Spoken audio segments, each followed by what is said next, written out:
Abraham avait 100 ans quand naquit son fils Isaac. L'enfant grandit, et il fut sevré. Abraham donna un grand festin le jour où Isaac fut sevré.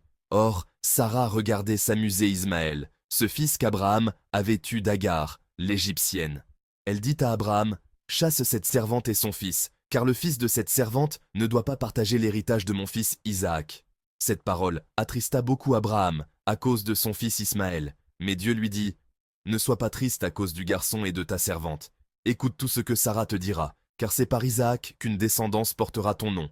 Mais je ferai aussi une nation du fils de la servante, car lui aussi est de ta descendance. » Abraham se leva de bon matin, il prit du pain et une outre d'eau, il les posa sur l'épaule d'Agar, il lui remit l'enfant, puis il la renvoya.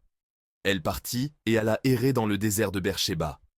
Quand l'eau de l'outre fut épuisée, elle laissa l'enfant sous un buisson, et alla s'asseoir non loin de là, à la distance d'une portée de flèche.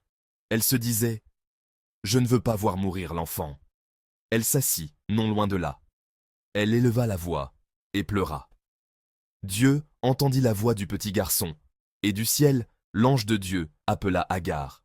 « Qu'as-tu, Agar? Sois sans crainte, car Dieu a entendu la voix du petit garçon, sous le buisson où il était. Debout, prends le garçon et tiens-le par la main, car je ferai de lui une grande nation. » Alors Dieu ouvrit les yeux d'Agar, et elle aperçut un puits. Elle alla remplir l'outre et fit boire le garçon. Dieu fut avec lui, il grandit et habita au désert, et il devint un tireur à l'arc. Credits, script by, narration by.